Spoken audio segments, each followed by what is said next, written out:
para aprovechar estos primeros minutitos, si tenían alguna duda. Sí, Doc. Sí, John.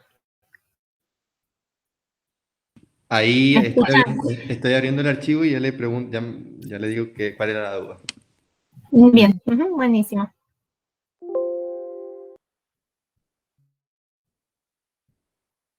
Bernardita, no sé si vas a querer compartir pantalla o no, o lo hacemos como la otra clase. No se escucha, no escuchamos tu audio.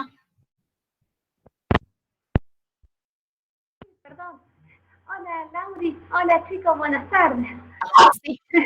Disculpen. Sí, ¿puedo dar a compartir pantalla? Dame. ¿Sabes qué? Vamos a ver si John, que tenía una pregunta sobre el trabajo práctico, ¿abriste el documento, John? Ajá, sí. Sí, pasa que en la segunda pregunta, donde dice, sí, como ministro de Salud, ¿son innovaciones o pueden ser cosas que ya se estén haciendo en este momento? Es parecido a la pregunta que recién hizo Aline. Pueden Perdón, me acabo ser de medidas conectar. que... No, pero si estás recontra bien puntual, pero les ha surgido, entonces es bueno compartirlo porque a lo mejor a alguien más les surge. No es necesario que sean innovadoras, pueden ser de las medidas que se están adoptando, cuáles les parece que son más adecuadas al principio, por ejemplo, de sociabilidad, subsidiariedad y justicia, pero pueden ser todas medidas ya que están tomadas. No es necesario medidas innovadoras. Bueno, perfecto, muchas gracias.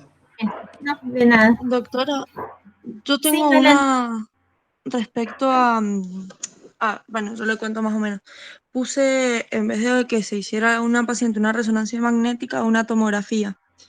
Y me pareció que podía ser de autonomía y de beneficencia, pero de beneficencia me parece que es todo lo que pueda llegar a hacer el médico. ¿Lo pongo igual? O sea, ¿pongo autonomía y beneficencia o solo una? Sí, no, podés poner una o las que quieras. Ahí sería beneficencia si lo que está indicado es la resonancia en vez de la tomografía. Porque ustedes Sí, saben que depende también. Ah, es un tumor perdón, o que sea, te yo interrumpí. lo puse muy general porque me pareció a fines prácticos más general. Puse que se le indicaba como una resonancia para ver si había o no un tumor cerebral, pero como la paciente era una paciente añosa y no quería, que el médico le dio la opción del TAC. Entonces, bueno, por eso. Pero me pareció que fueran los dos, que fue autonomía y beneficencia. Sí, es un tema interesante porque hay que ver hasta qué punto la autonomía del paciente que no sabe por ahí los efectos colaterales o no ha estudiado medicina, no está alterando, digamos, la buena práctica médica. Entonces hay que ver cada caso, como siempre decimos, en particular. Pero si son dos estudios por imágenes válidos y hay uno que le genera, digamos, a la paciente, hay gente que tiene claustrofobia y que no se pueden hacer determinados estudios. Claro, Entonces por ahí el eso lo médico puse. tiene que, claro, sí. Entonces sí, en ese caso particular, sí, que sería otra situación que el paciente diga, yo quiero que usted me haga esto, esto y esto, y que por ahí sean estudios que no están indicados. Por eso que cuando uno habla de ciertos problemas éticos o no, o de la aplicación de los principios bioéticos, siempre ustedes lo tienen que circunscribir al paciente, al caso particular, porque podemos tener principios generales, pero cada paciente es un mundo. Así que sí, está perfecto el ejemplo. Gracias, doctora. De nada. Entonces, en el punto 2 dice solidaridad y subsidiariedad. A ver, se me fue, dice solidaridad y subsidiariedad. Es lo mismo de sociabilidad, ¿verdad? Sí. En realidad, bueno, ahí se los va a aclarar la doctora Bernardita. La mayoría de los autores lo mencionan de una manera, pero algunos hablan de solidaridad. Grecia, que es uno de los padres, digamos, de la bioética personalista, habla de sociabilidad, no de solidaridad, pero hay libros de bioética que hablan de solidaridad, así que sería lo mismo. Pero recuerden que sociabilidad es un principio y subsidiariedad es otro, que van juntos.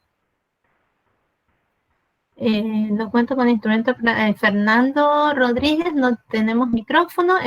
Si la pregunta 1, debíamos mencionar qué tipo de principio estamos haciendo referencia a nuestra respuesta. Sí.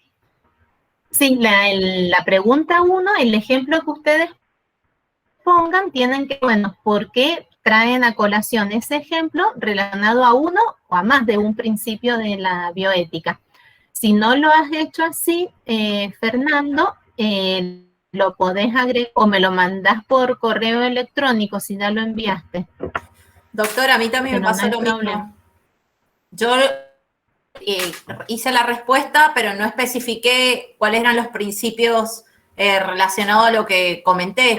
Entonces se lo mando. Entonces, mira, Elina, si podés, por correo. Sí, Mándame por correo como agregado o sí, anexo al trabajo práctico. No hay ningún bueno, problema. porque lo que puedo hacer es ver la posibilidad si puedo Modificar. editar la entrega y se lo envío. Ok. Si lo podés editar, mejor, pero si se les complica por algo, me lo mandan, como hasta ahora son ustedes dos, me lo mandan por correo. Bien, gracias, Sí, doctora. porque el entrenamiento y la idea es ver en el ejemplo que han puesto, que siempre son ejemplos riquísimos, realmente los que ponen, cómo aplican y si aplican bien el principio. Así que, o los principios que quieran. Bien. Entonces, después de esta, si hay más preguntas, las dejamos para el final y ahora vamos a pasar con la unidad 4, que no es de las unidades más queridas por los alumnos de bioética, porque aparecen nombres de filósofos que alguna vez en el colegio por ahí los escuchamos, pero bueno, los que no hemos seguido carreras humanísticas es como que somos más flojos en ese aspecto. Y es importante tener ciertos conceptos, así que te dejamos, Bernardita, soy una alumna más. Bueno, gracias, no. Bueno, chicos, buenas tardes. Antes hago cortito esta aclaración del principio de subsidiariedad y el de solidaridad, el principio de sociabilidad y de subsidiariedad. Bueno, ustedes preguntaban, chicos, si era un solo principio, y bueno, como les decía la doctora, muchas veces los autores diferencian. Sucede que las diferencias son mínimas y en realidad son principios que se implican mutuamente. Entonces están contenidos contenido en los dos. El principio de sociabilidad o solidaridad, como lo llaman algunos autores, significa que cada persona está implicada en el bien de los demás. Entonces, el principio señala que uno no es una persona aislada en la sociedad, sino que debemos actuar para ayudar a los demás, como si fuese una gran familia. Entonces, cada uno se ocupa por su salud y por la salud de los demás. Todo este principio va a ser el que justifique, por ejemplo, la donación de órganos. Entonces, ese va a ser el fundamento, el estar comprometido la persona individual con el bien de los demás. Bueno, justamente ahora con el tema actual de la pandemia van a ver que muchas de las acciones que se han tomado se fundan en este principio, que para algunos autores es solidaridad y para otros subsidiariedad. Y a la vez, solidaridad, perdón.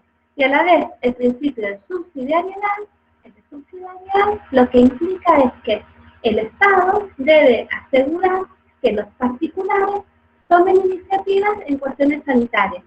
Es decir, tiene que permitir que se creen clínicas, consultores privados, que el particular tenga una actividad propia sanitaria, siempre cumpliendo todas las reglas de ejercicio de la medicina y con la supervisión del Estado. Entonces, hay algunas acciones, muchas, que van a cumplir los dos principios, el de solidaridad y subsidiariedad. Por eso es que muchas veces no los podemos distinguir, porque a lo mejor con un ejemplo no los distinguimos porque cumplen los dos principios a la vez. Esa es la aclaración. ¿Algunos chicos quiere comentar algo más o tiene alguna otra inquietud antes de pasar a la bolita 4? Ahí me fijo a ver si contestan por por escrito. ¿Todo el mundo? Ajá, ok. Entonces, chicos, vamos a pasar a la bolita 4. Profesora, yo tengo una duda. A la parte, porque medio que no se escucha muy bien el audio, no sé si es mi internet o la escucho como bajito. A la parte privada también el Estado tiene como que garantizar, digamos, o sea, el cuidado de la salud o ayudar a la parte privada también.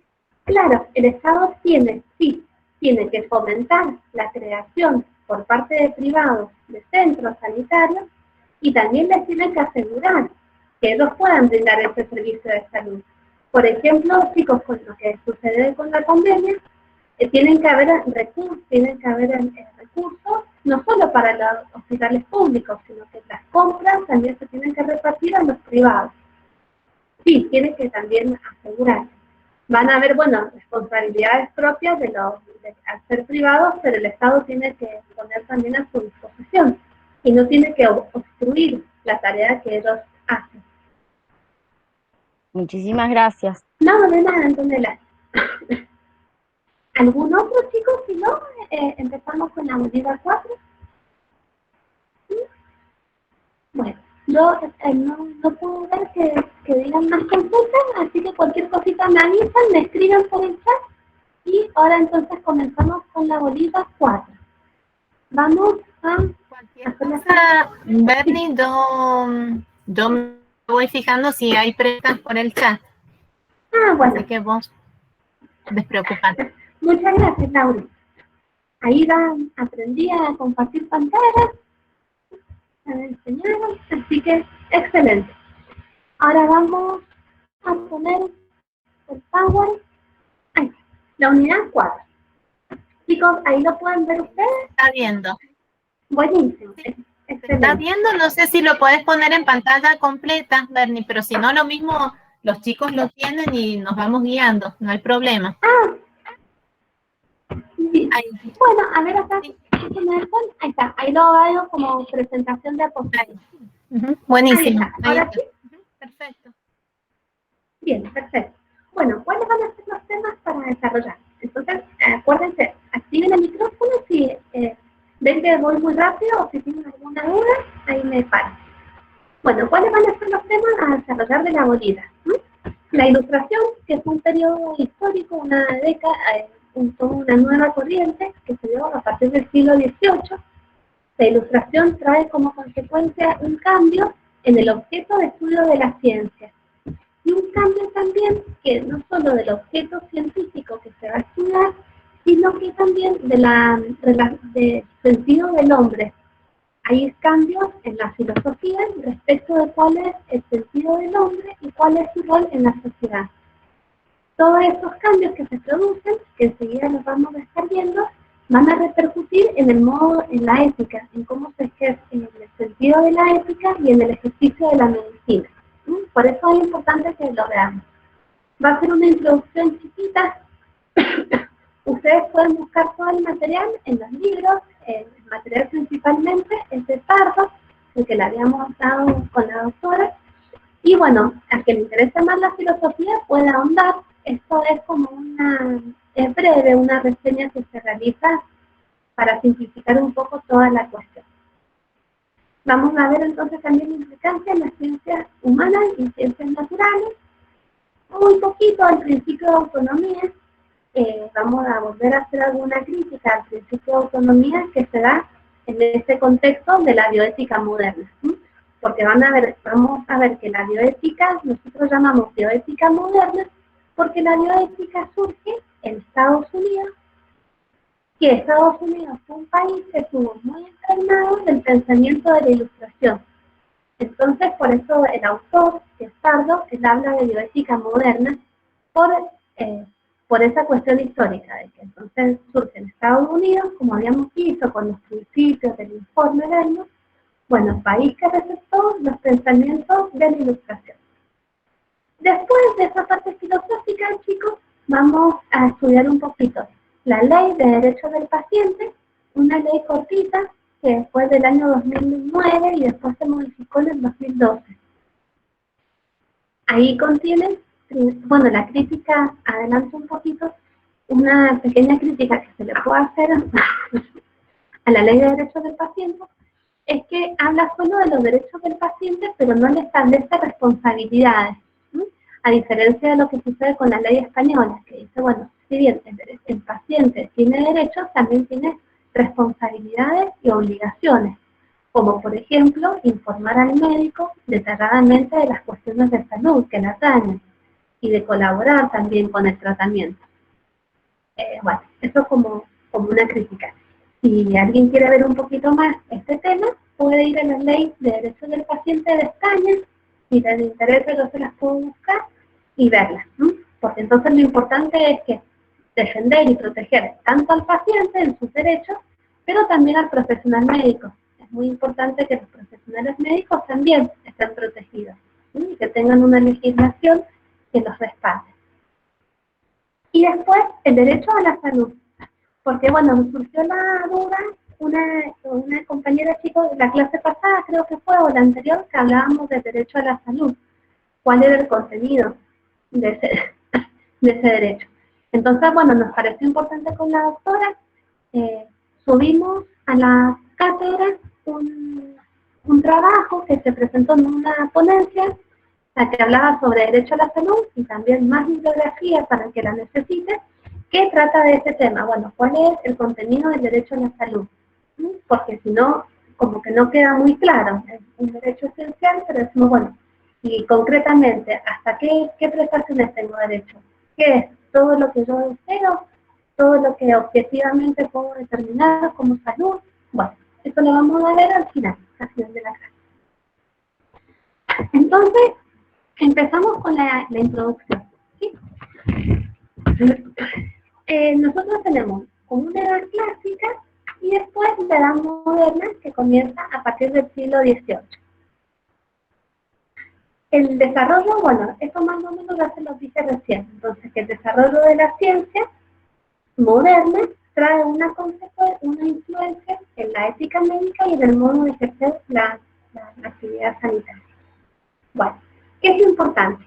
A partir del siglo XVI, con una obra de Bacon, se cambia cuál es el objeto de la ciencia. Entonces, Bacon propone para la ciencia que la ciencia lo que va a empezar a hacer ahora no va a ser observar y contemplar la naturaleza. Esa observación y contemplación de la naturaleza era la manera en que hacíamos ciencia en la época clásica. Los clásicos avanzaron con el desarrollo de la ciencia nada más a través de la observación de la naturaleza y de cómo funcionaba. Entonces, a través de la lógica, podían darse cuenta cómo era el funcionamiento. Y así fue que se avanzó. Y la ciencia fue avanzando de la mano de esta contemplación y observación de la naturaleza. Eso era propio de la época clásica. ¿Cuál es el cambio que se produce? A partir del siglo XVI, de una obra de Bacon, él propone, él va a decir, bueno, el objeto de la ciencia ahora no va a ser la contemplación de la naturaleza, sino que vamos a intervenir en la naturaleza para modificarla. ¿Por medio de qué? Del uso de la técnica. Y toda esta modificación de la naturaleza va a ser algo valorado, ¿sí? Y va a ser algo que se va a seguir proponiendo. Entonces, ese cambio, chicos, va a ser fundamental. Y no va a ser solo en el objeto de la ciencia, sino que va a tener repercusión en el modo de entender la sociedad. Ahí hubo alguna consulta que sentí una burbujita. Bueno, sigo. Entonces, chicos, ese cambio de paradigma es central y va a traer todas esas consecuencias.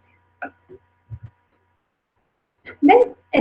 Acá, para los clásicos, el objeto de la ciencia era el conocimiento puro, que se obtenía mediante la observación de la naturaleza. Bacon, por el contrario, plantea que el objetivo es el conocimiento para modificar la realidad del hombre. Eso es lo importante para Bacon, y a partir de ahí, este tipo de pensamiento se va a ir cada vez instalando más en la sociedad, hasta la actualidad, por supuesto, en la que en la actualidad va a justificar este tipo de pensamiento la aceptación técnica de un montón de actividades. Entonces, estamos en la ilustración, que fue cuando se produce este cambio, ¿sí? La ciencia, en consecuencia, en la ilustración, no trata de conocer sobre el mundo tal como es, sino de conocerlo para modificarlo. Eso es lo que se pretende. Ahora bien, la finalidad de la vida del hombre, o sea, ¿cuál va a ser la consecuencia? Yo les decía que este cambio de paradigma del objeto de la ciencia va a traer un cambio en el modo de cómo el hombre se va a presentar ante la sociedad, cuál va a ser el ideal de vida del hombre. Entonces, la finalidad del hombre, ya con este nuevo planteamiento de la ciencia, no va a ser la contemplación intelectual, ¿sí?, que era el pensamiento clásico, sino que va a ser el disfrute de las cosas que yo puedo hacer una vez que empleé la técnica para modificar la naturaleza. Ahora, el fin, o sea, la felicidad no va a ser nada en la contemplación de lo intelectual, sino en poder disfrutar de las cosas que yo modifiqué por la técnica.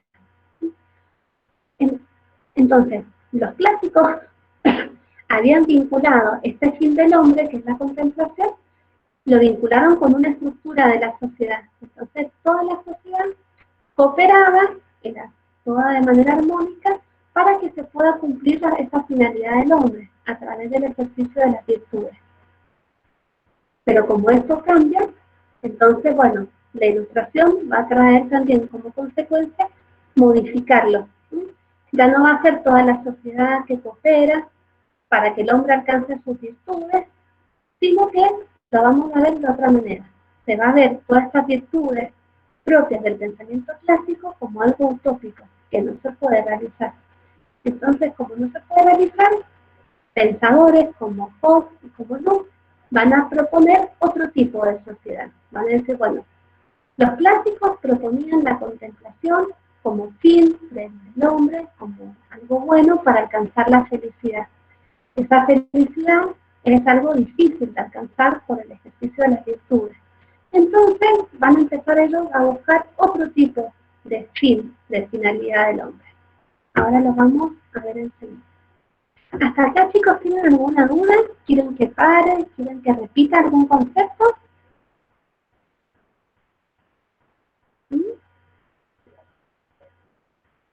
Sigo entonces. No, creo que está bien. ¿Está bien? Bueno, gracias, chicos. Entonces vamos a seguir. Entonces, miren cómo era. Yo les decía recién.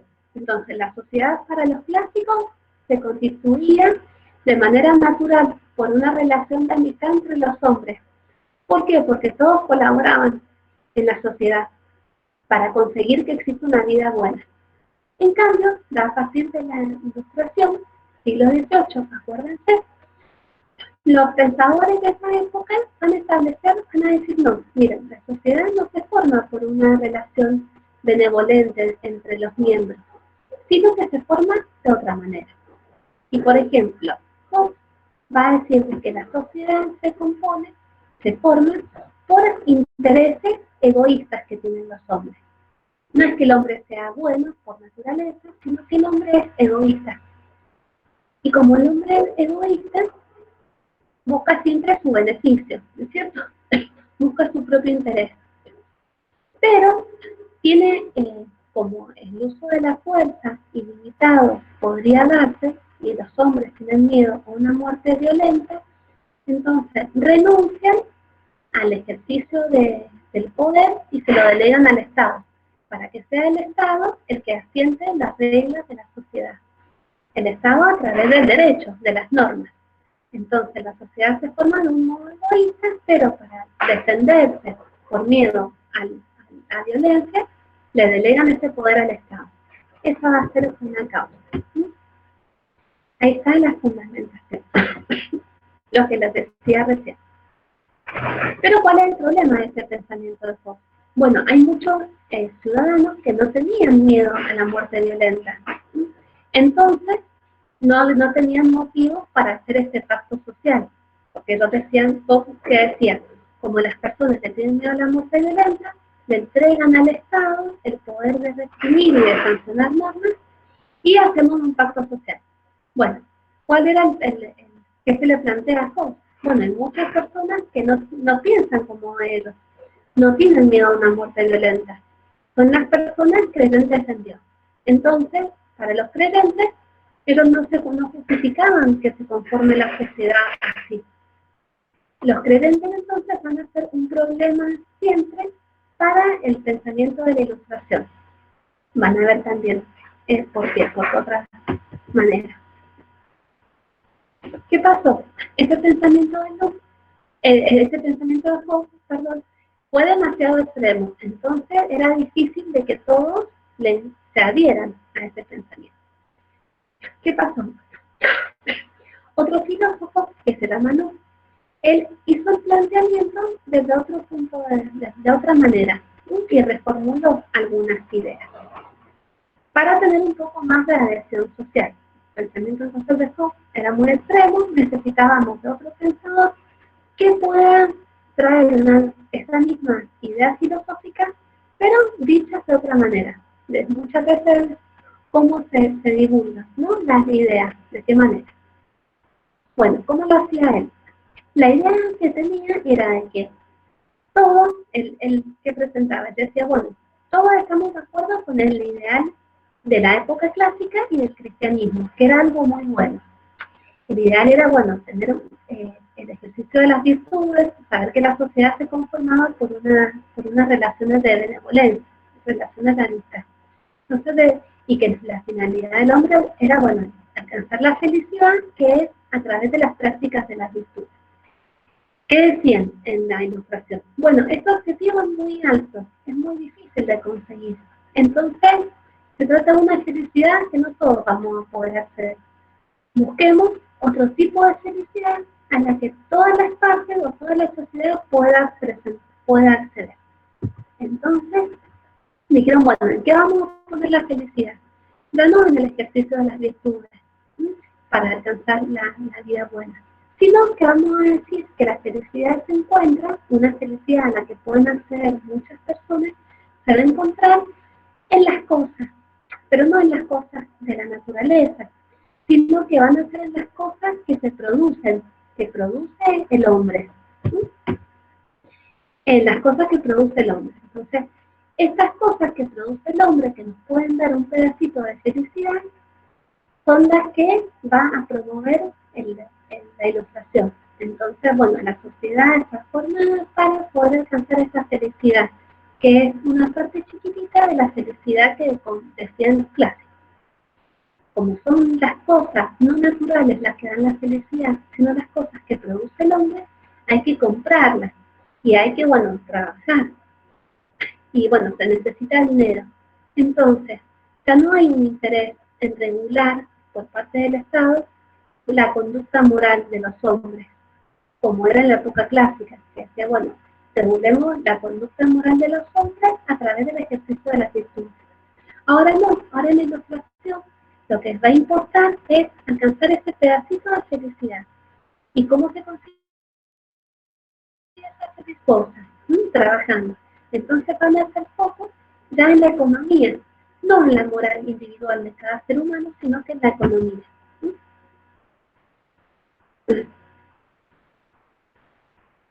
Entonces, la organización social se preocupa de mantener el control sobre las leyes de intercambio económico y se despreocupa de la moralidad personal. Lo único que rige, lo único que va a importar para la Ilustración es alcanzar los deseos personales y disfrutar de las cosas. Entonces, si la técnica nos proporciona algo nuevo que podemos acceder, en principio no habría ninguna razón para no hacerlo. El pensamiento propio de la Ilustración. Bueno, estas ideas, chicos, que sepan que no fue nada más que se presentaron en el siglo XVIII, sino que comenzaron ahí. Bueno, antes, en el siglo XVI, con la obra de Bacon, cómo cambia el contenido de la ciencia y se mantienen hasta la actualidad. Entonces, bueno, la importancia que tiene la tecnología en este pensamiento de la Ilustración que continúa hasta la actualidad. Las ciencias modernas Es decir, la tecnología sirve para que los ciudadanos puedan, que deseen su placer, puedan alcanzarlo. Y después, muchas veces, este deseo de la sociedad de tener placer y de alcanzar las cosas, se va a terminar transformando en un reclamo como si fuesen derechos. Hay algunos pensadores que dicen, bueno, todo lo que sea deseo es un derecho. Ya vamos a ver que no es así. Bueno, que para una parte de la doctrina no es así. Hay otros que van a decir que sí, van a justificar. Pero otros dicen que no. Bueno, entonces, ¿cuál es la consecuencia? Junto con este pensamiento de la ilustración, si el pensamiento cristiano era un obstáculo para la sociedad que proponía Hobbes, también va a ser un obstáculo para todas las ideas de la ilustración. Entonces empieza a degradar todo lo que se parezca al cristianismo y a esta visión clásica. Y se empiezan a dejar de lado la filosofía, las humanidades, los distintos tipos de religiones. Todas estas, disciplinas son vistas como algo que no es, que es un estorbo para continuar con este nuevo modelo de felicidad que lo dan, que en el planteamiento de la ilustración, la felicidad se alcanza mediante la técnica científica, ¿no? Que es la única que puede satisfacer los deseos. Muy bien.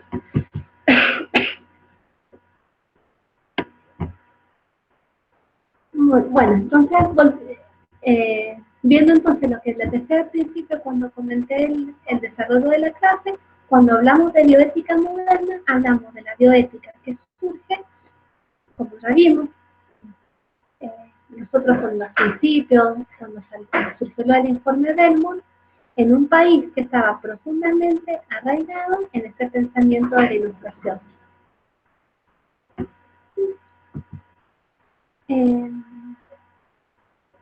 Bien. Bueno, ¿qué pasa en la crítica que se le realiza también al modelo que dicen de la autonomía de Kant? Bueno, ¿qué sucede?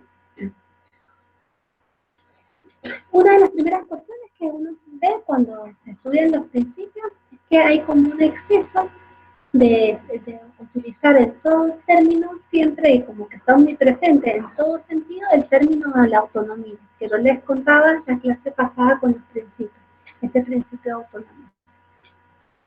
Pero cuando se habla de autonomía, muchas veces se realiza una interpretación y un uso distinto al que realmente tenía la autonomía como lo planteaba Kant.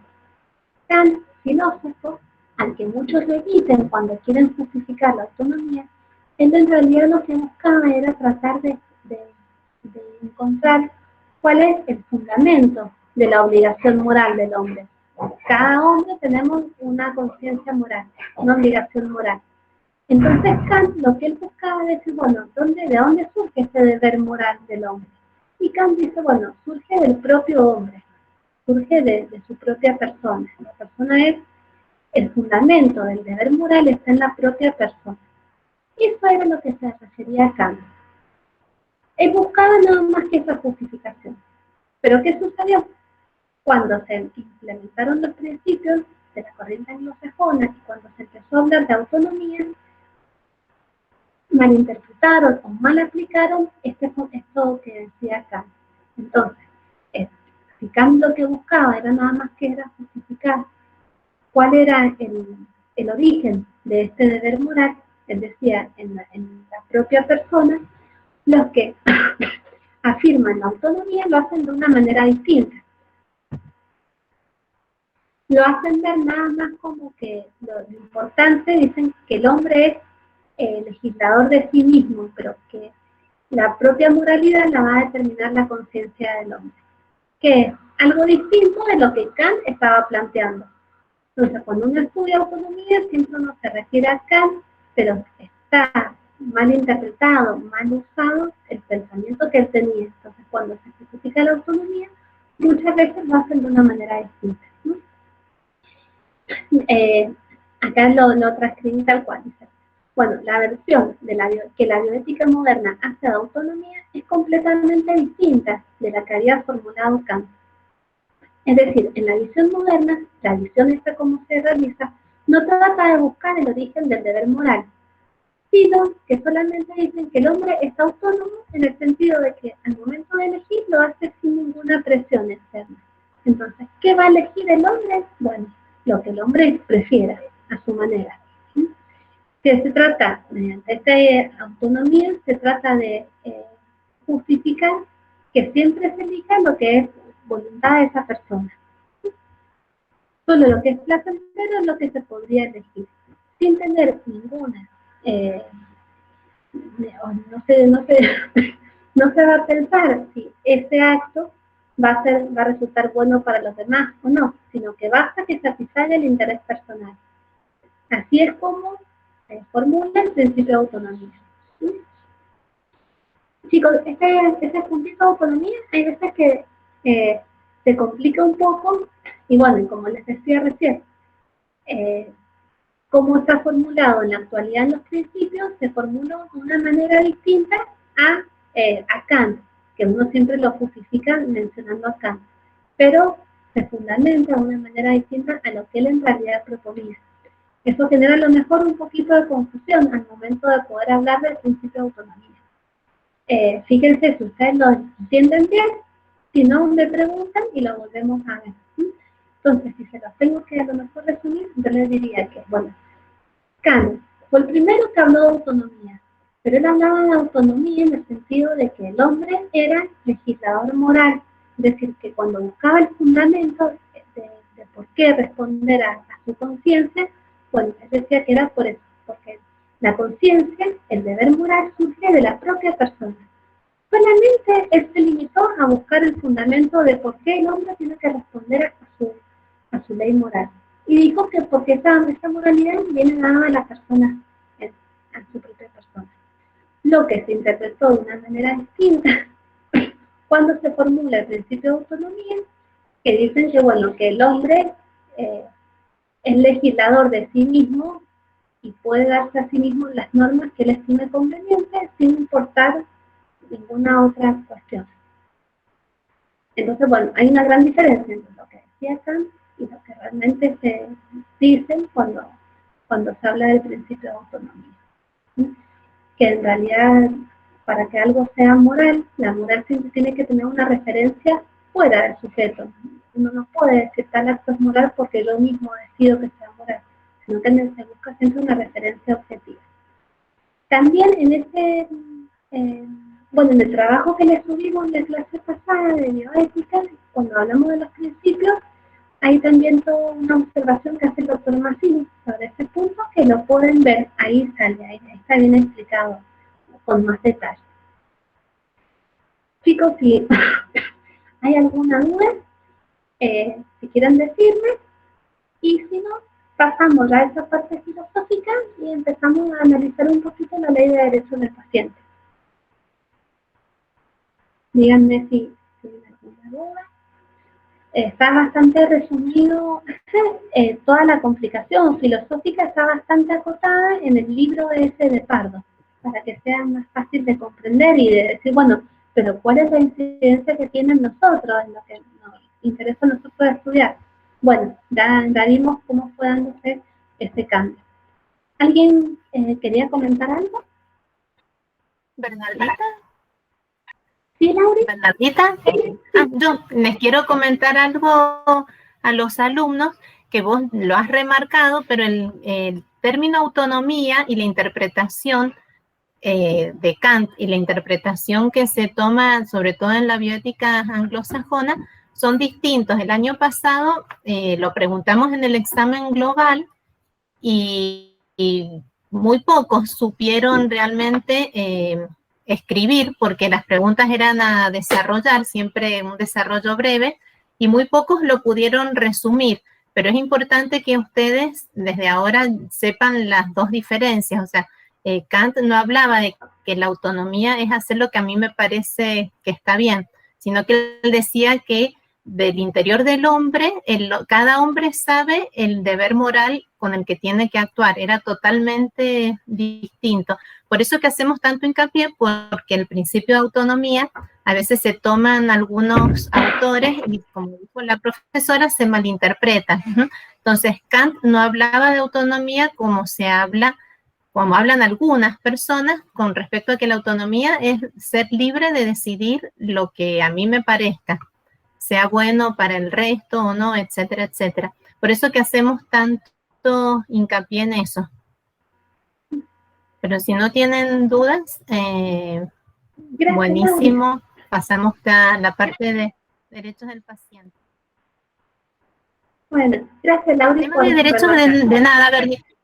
Lo único, Bernie, el tema de derechos del paciente, después lo vamos a retomar también cuando hablemos de fin de la vida, por ejemplo, y ciertos dilemas bioéticos. Es decir, hay algunos temas que están a lo mejor en una unidad, todo lo que es salud tiene que ver con la unidad 2, derechos del paciente, a lo mejor en medicina legal ustedes lo van a ver, pero son temas que nos parecen muy importantes que cualquier futuro médico tiene que tener una base para poder manejarse profesionalmente bien. Así que por eso, si bien no forma parte específica de la unidad 4, nos pareció muy bueno tomarlo ahora. Así que aprovechen que la profesora es abogada para hacer las preguntas que les puedan surgir. Bueno, gracias, Bien, Laura. Bernie. Sí, hay algunos temitas que, como la decía la doctora, los vamos a ver al fin de la vida, que voy a pasar muy rápido, pero los vamos a retomar ahí. Más que nada, bueno, para que ustedes, los chicos, conozcan, que ustedes, chicos, sepan la ley que existe de derechos del paciente, y siempre acuérdense también que como están resguardados los profesionales de la salud, ustedes, médicos, van a estar siempre resguardados jurídicamente, lo les digo, con el derecho de objeción de conciencia. Y también usted lo ampara todo el código de ética, que siempre le realzan cuál es el valor de la profesión que tiene. Entonces, es para que también puedan actuar tranquilos, cumpliendo con todas las normas éticas que también los cuidan a ustedes.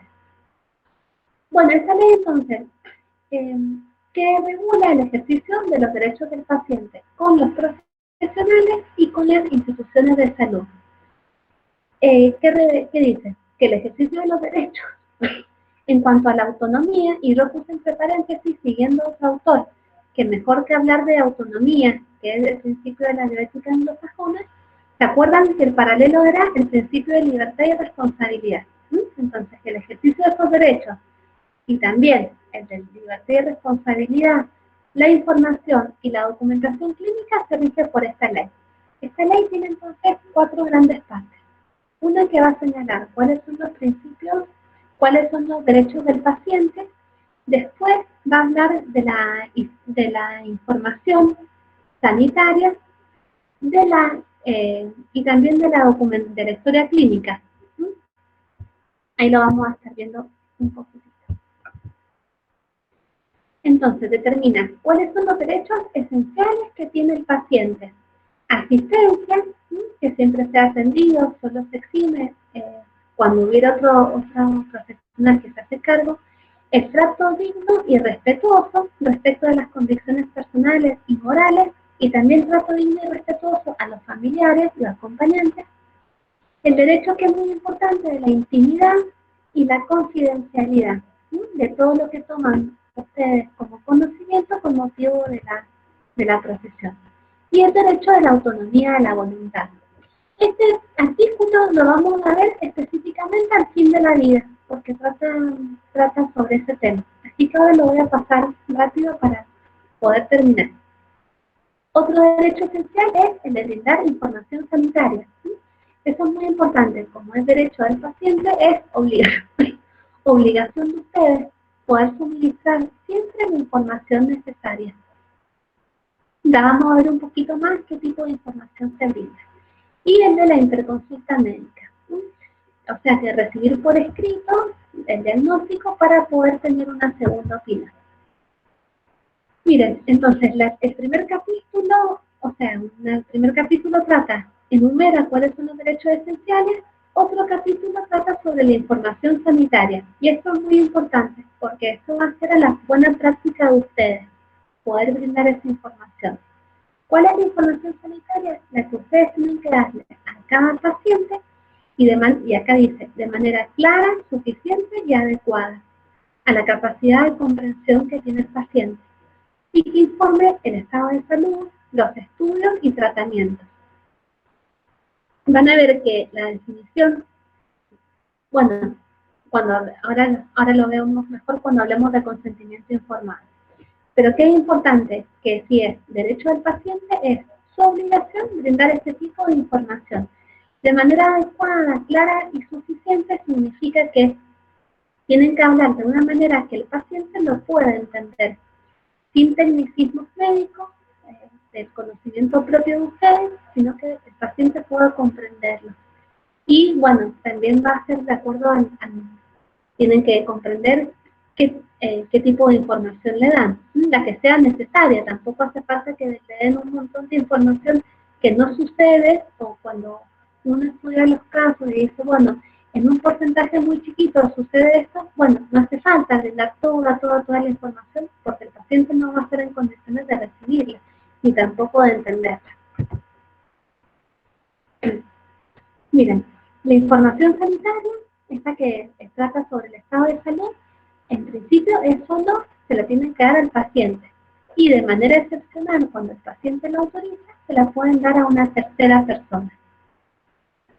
En el supuesto que esté en incapacidad del paciente o imposibilidad de comprender por el estado en que se encuentra, entonces toda esa información sanitaria se la tienen que brindar o el representante legal, cuando se trata de un niño, que van a ser los padres, el representante legal, o el cónyuge o la persona que conviva, o la persona que está a cargo. A ellos se les brinda la información sanitaria cuando el paciente no está en condiciones de comprenderla. Acuérdense que siempre sobre la información sanitaria rige el principio de intimidad, ¿sí? Y de confidencialidad. Ustedes no pueden dársela a conocer a otra persona entonces con dos salvedades: o que el paciente lo autorice, o que el paciente se encuentre en condiciones de incapacidad para recibirlo. En esos dos supuestos se la pueden brindar a otra persona. Miren, y explican el que es el consentimiento informado. Lauri, perdón que acá corte, ¿acá querés que lo dé completo el consentimiento o lo pasamos para la bolita de investigación, que ahí también lo veíamos? No sé por los tiempos. Pero me parece que es importante, Verne, me parece importante porque estamos bien con los tiempos, ver consentimiento informado, y como ellos ya lo van a tener visto cuando veamos mi investigación, ahí reforzamos. Pero está bueno que lo vean ahora bien, Verne. Bueno, gracias, Lauri. Sí, 5 y 50. Bueno, entonces, fíjense, el consentimiento... La voz. ¿Ahí se escucha mejor? ¿Ahí se escucha? Sí, pobre, pero estás con la voz media, pero sí. Bueno. Sí, puedes ver. Bueno, gracias. Entonces, el consentimiento informado, ¿dónde está regulado? En el artículo 5 de la Ley de Derechos del Paciente, y también en el Código Civil, en el artículo 59. Como los artículos tienen el mismo contenido, lo vemos por el artículo 5 de la Ley de Derechos del Paciente. Bueno, ¿qué es el consentimiento informado, chicos? ¿Alguno quiere decirme la idea que tenga? Abre el micrófono y me comenta que ustedes entienden qué es el consentimiento informado, en qué momento se da, cuál es el contenido de la información. Hola, profe. Primero es un... Hola, ¿cómo estás? Perdón. Sí, dale, hola, chica. Dale, Juli. Dale, Belu, dale. Bueno, dale. Gracias, chica, muy bien. Vos completame y listo. Dale. Bueno, muy bien, gracias. Primero es un documento legal donde nosotros asentamos qué intervención o lo que sea que se le va a hacer al paciente o tratamiento. Y hay, bueno, tratamientos e intervenciones que necesitan un consentimiento informado donde queda asentado lo que le vamos a realizar al paciente y que él o ella está de acuerdo en que se lo realicemos. Eso. Bien. Muy bien. Yo agregaría que, o sea, tengo entendido que no siempre hace falta que esté escrito el consentimiento informado, sobre todo en las situaciones donde hay urgencias. Muy bien. Y que capaz que no es invasivo lo que hay que hacerle al paciente, sino también puede autorizar la historia clínica, por ejemplo, para alguna investigación o algún dato que sea relevante, pero que sí esté consciente de que va a dejar que otros vean esa información, digamos. Y yo quería aportar que además de ser ese documento, yo leí que se firma, tiene que ser escrito, cuando hay una cuestión de riesgo que le compete al paciente, pero que muchas veces puede ser oral, que se indica en la misma historia clínica del paciente, donde dice que se le indica, por ejemplo, un tratamiento antibiótico y se aclara en la historia clínica que se le indique ese tratamiento y que el paciente acepta y está de acuerdo con cumplir ese tratamiento. Entonces, no hace falta que el paciente lo escriba o lo firme a ese consentimiento. Y el consentimiento informado, donde el paciente tiene que firmarlo, es cuando ya hay un procedimiento que puede llegar a tener también un riesgo no solamente de vida, sino que tenga un riesgo colateral a ese procedimiento que se vaya a realizar. Perfecto. Chicas, muchas gracias. Re bien lo que han dicho las tres, y ahí entonces se los termino un poquito de extender. Entonces, muy bien, el consentimiento informado, sí, se instrumentaliza en un documento. Acuérdense, siempre el médico tiene la obligación de brindar la información sanitaria, que es lo que decíamos recién. Siempre, en cualquier acto, va a tener que brindar información sanitaria. Y siempre es bueno, como ustedes también decían, de dejarlo por escrito en la historia clínica. Se le brindó información o se le suministró información sanitaria respecto de su estado de salud. También es bueno dejarlo por escrito, que lo hicieron. Pero este consentimiento informado va a tener la forma escrita cuando sean actos que implican un riesgo para la vida del paciente o la salud. Ahí los vamos a ver en la ley cuáles son, o también para procedimientos invasivos o para la investigación. Y muy bien, como dijo, no sé si fue Julieta, la primera chica que habló, no sé quién fue que dijo que, muy bien, que en ocasiones de urgencia no hay necesidad de requerir el consentimiento informado. Cuando hay un riesgo inminente para la vida, esa es una excepción al requisito de solicitar. Entonces, miren, veamos la definición de la ley. Entiéndase por consentimiento informado la declaración, perdón, ¿se me fue? La declaración de voluntad suficiente efectuada por el paciente. Entonces, el consentimiento es la declaración de voluntad del paciente o del representante del paciente. Emitida una declaración de voluntad dada de manera escrita, van a ver en qué caso, luego de haber recibido del profesional interviniente información clara, precisa y adecuada. Acuérdense entonces, no le van a estar diciendo todo lo que ustedes saben y estudian y los poquitos casos que puede producir el efecto adverso, sino que no justo ahí, tienen que dar información que la persona la pueda entender. ¿Por qué? Porque ¿qué trata de este consentimiento informado? ¿Para qué? Para que la persona, bueno, pueda expresar, pueda decir, bueno, acepto o no acepto, y pueda ejercer esa libertad y responsabilidad que llamamos en la bioética personalista, o que pueda ejercer esa autonomía que se llama en la bioética anglosajona. Esa es la finalidad, poder brindarle mucha información al paciente para que él, teniendo conocimiento, pueda elegir, pueda ejercerlo. Entonces, ahí tenemos que decir, bueno, ¿cuál es el sentido? No solo resguardarme yo como profesional de una mala praxis, sino que me resguardo de una mala praxis, dejándolo asentado, que brindo la información sanitaria y que en los casos que prevé la ley, hago el consentimiento por escrito, sino que también es poder darle al paciente la posibilidad de elegir libertad y responsabilidad o autonomía. Entonces, bueno, esta información clara, precisa y adecuada es respecto de que su estado de salud, el procedimiento propuesto con especificación de los objetivos, los beneficios esperados del procedimiento, los riesgos, molestias y efectos adversos previsibles, la especificación de los procedimientos alternativos si los hay y sus riesgos, beneficios y perjuicios, con relación al procedimiento propuesto.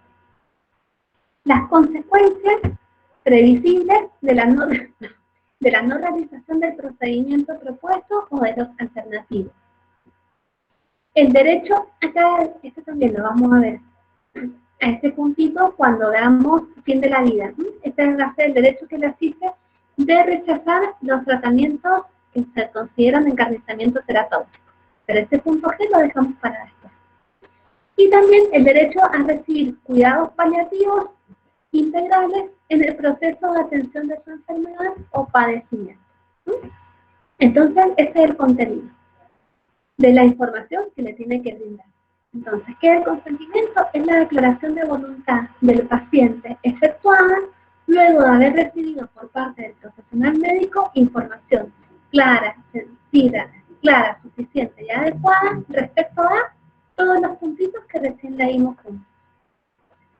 Esto es muy importante, chicos, el poder brindar la información suficiente.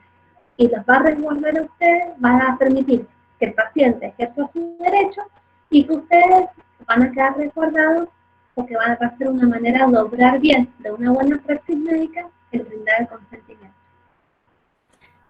Profe, Sí. en el caso de que sea, que yo tenga que hacer o sea, una emergencia, que el paciente me dé el consentimiento verbal y que no pueda tardarme tiempo para que me lo haga escrito, yo luego del procedimiento le puedo hacer firmar el consentimiento informado o no hace falta en ese caso. Después del procedimiento, mira, la ley dice que no hace falta requerir el consentimiento cuando una situación de urgencia. Así Buenísimo. que, de todas maneras, si también podés después, para que después no exista, que después el paciente no se arrepienta, alguien le diga algo, cambie de opinión, después podrías dejarlo en la historia clínica asentado o también se lo podrías requerir. Cosa que después no diga que no, que hable con alguien y después se arrepienta. Claro, Estaría bueno. Para ese caso, digamos. Sí, estaría bueno también que lo dejes por escrito, sí. Mejor así. Y en esos casos que, como dice mi compañero, que es la palabra del paciente contra la del doctor, ¿qué se hace? En esos casos, pero en el caso de urgencia. No, que quizá después el paciente diga que no sabía, que no se le informó, que él no dio el consentimiento para tal o cual práctica, o que le han puesto una prótesis, por ejemplo, se ha infectado y que después le diga que no le avisaron o que él no estaba de acuerdo o algo por el estilo. Sí, o sea, siempre, o sea, siempre dejen asentadas que brindan la información sanitaria. En los casos que la ley requiere el consentimiento informado, van a ver que en el hospital siempre es un formulario que ya se lo leen y uno lo acepta y lo firma. Siempre mejor busquen la forma escrita. Mejor resguardarse ustedes. Entonces, busquen la manera escrita. Si es una cosa leve que no necesita, como dice la ley, déjenlo anotado en la historia clínica. Se le recomienda o se le prescribe y acepta. Y en ese caso después, bueno, los jueces cuando hacen la historia clínica, es importante, bueno, vieron que tiene una reglamentación. Esa reglamentación de cómo se ve en la historia clínica está en la Ley de Derechos del Paciente. Y cuando yo leí un poco, y cuando se lee un poco de jurisprudencia, siempre te dicen que el juez se da cuenta en el modo en cómo se hace la historia clínica. Siempre ustedes tómense su tiempo y sean precisos para redactarla, porque eso es prueba que va a ser siempre a favor de ustedes, siempre. Entonces, por más de que después un paciente diga algo distinto que no fue verdad, y que ustedes no hayan podido dejarlo sentado por escrito, pero muchas veces los jueces se dan cuenta del modo en que está escrita la historia clínica. No sé si te puedo contestar así la pregunta. Sí, profe, gracias. Bernardita. Claro. Sí, Bernardita.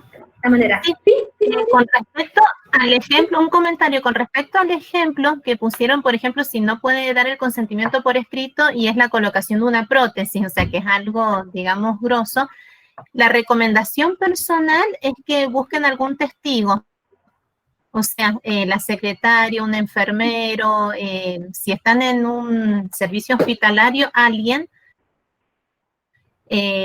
como testigo que el paciente de manera verbal les dio para cubrirse, ¿no? Siempre más vale, uno con la experiencia va aprendiendo a tomar más medidas que por ahí al principio.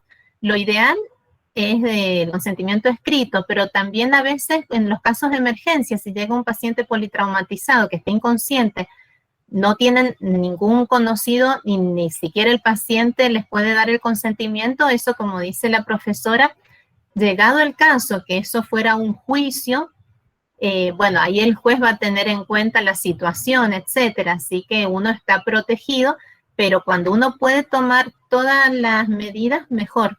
Pero hay casos en que el paciente está inconsciente y uno tiene que actuar, porque si no el juicio después puede ser por mala praxis, por no haber actuado, ¿no? Así que bueno, pero es importante el consentimiento tenerlo siempre muy en cuenta. Lauri, perdón, ¿y vos viste que los testigos firman la historia clínica también? ¿Lo hacen así en la práctica?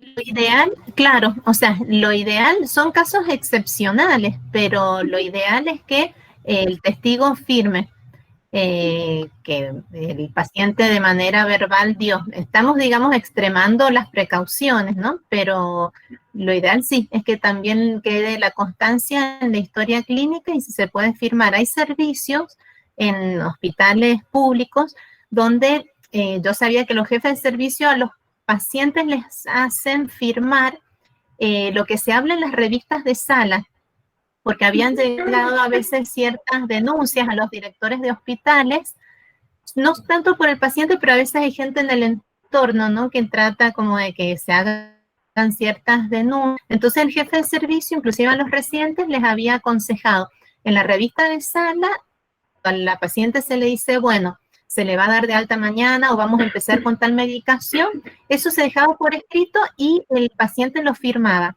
Algunos abogados en su momento o algunos jefes de otros servicios decían que eso no tenía ninguna validez, pero lo que sí se logró es que se disminuyeran mucho las quejas al director del hospital, concretamente, porque lo que se le hacía al paciente era lo que el paciente había consentido.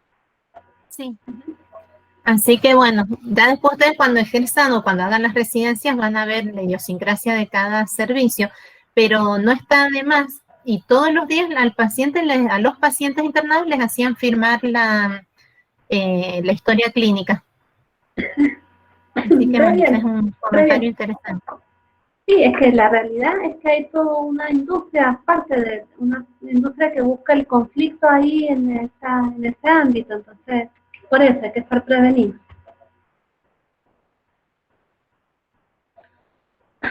Bueno, entonces, obligatoriedad. Toda actuación profesional en el ámbito médico-sanitario, público o privado, requiere con carácter general y dentro de los límites que está la Ley de Derechos del Paciente y un decreto que reglamenta el previo consentimiento informado del paciente. Es decir, siempre el consentimiento. Ahora vamos a ver en qué caso, o bueno, está exento en el caso de la urgencia y en qué casos por escrito, ya lo vamos a ver en el próximo paso. ¿Qué pasa en el supuesto de incapacidad? ¿Sí? ¿Sí, Laura?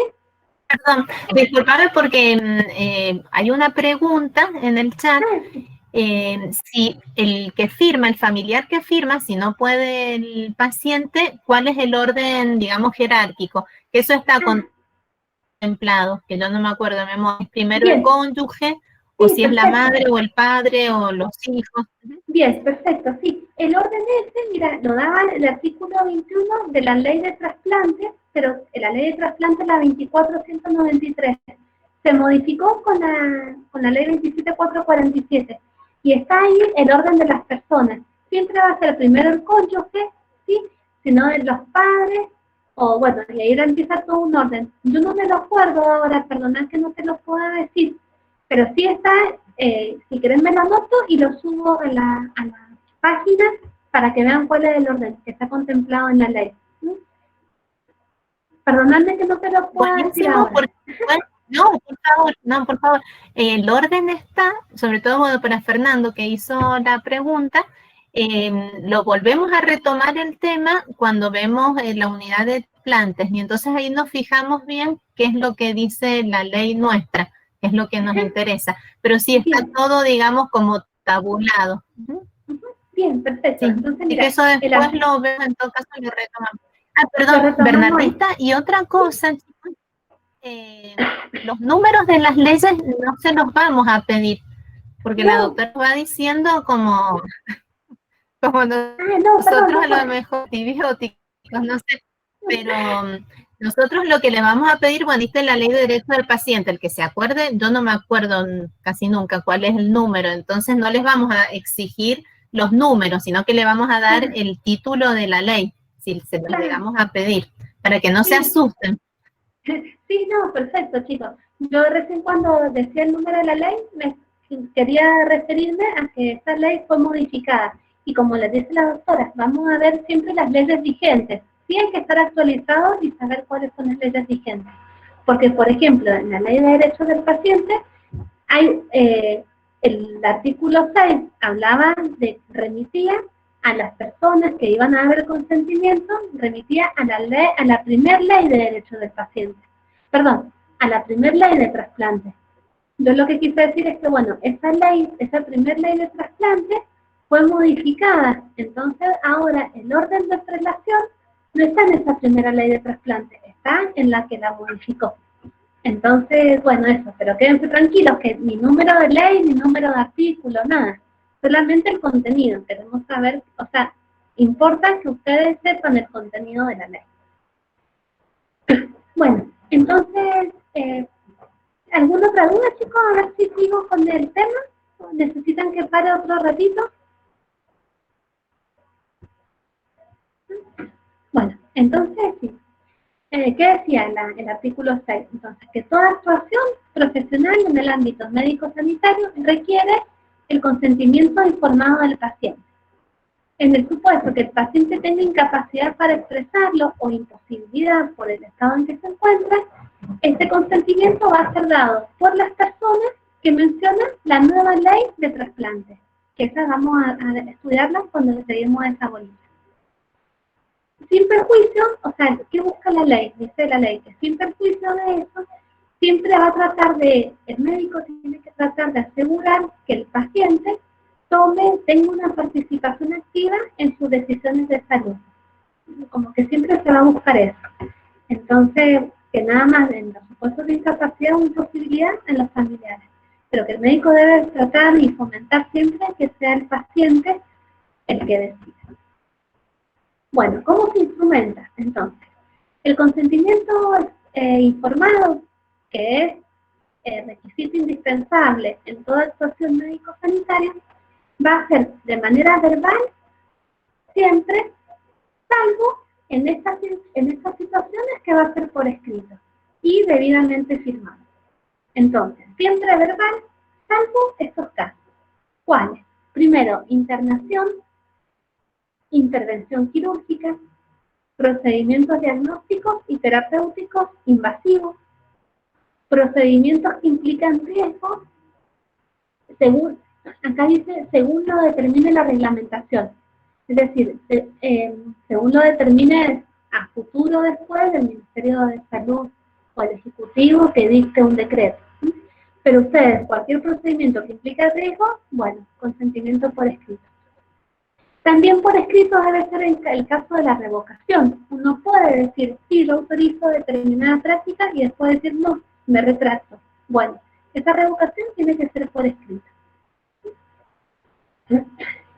Y bueno, en el caso del inciso 5, perdonen, era el del tratamiento... Perdón, a ver si vuelvo.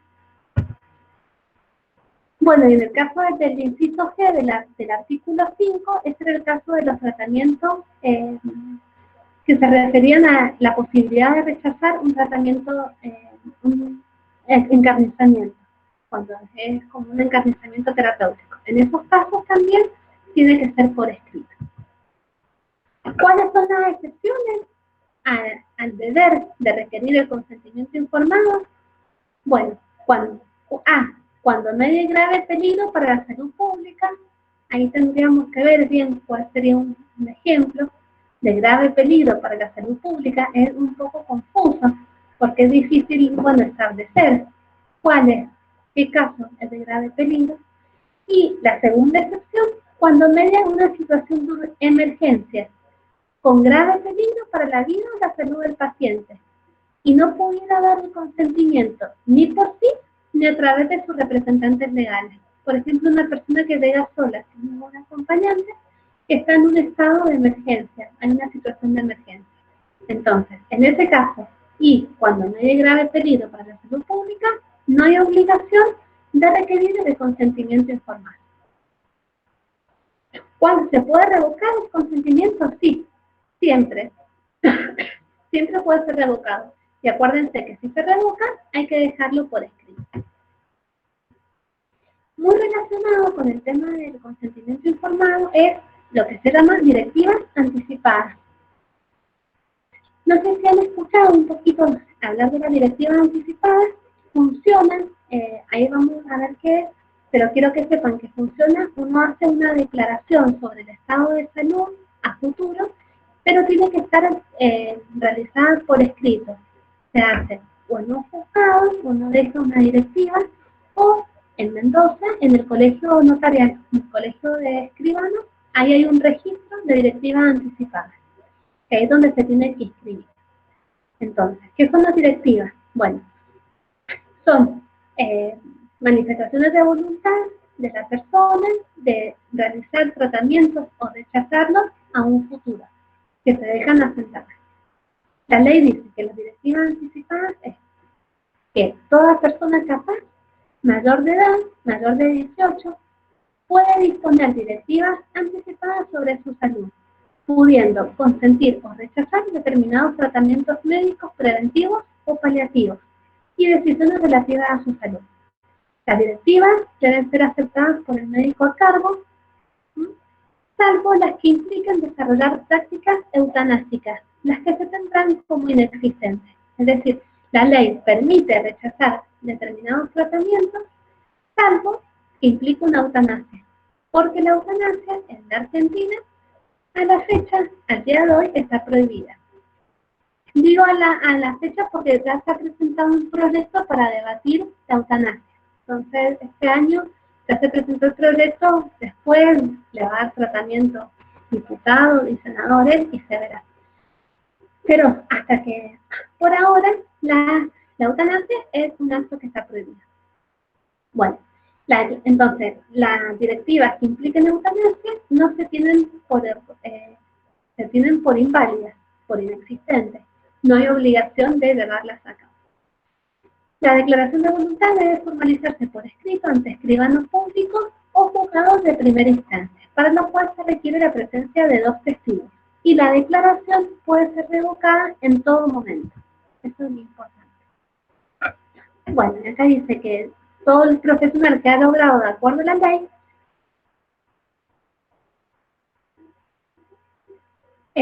no va a estar sujeto a responsabilidad porque, bueno, está actuando conforme la ley. Muy bien, este era el capítulo, chicos, de información sanitaria y de consentimiento informado. Entonces, primer capítulo, derechos del paciente. Segundo capítulo, información sanitaria y consentimiento informado. Tercer capítulo, la ley detalla todo lo que es relativo a la historia clínica. Laura, ¿estamos bien de tiempo? ¿Quieres que apure un poquito? Todavía falta un poco de derecho a la salud.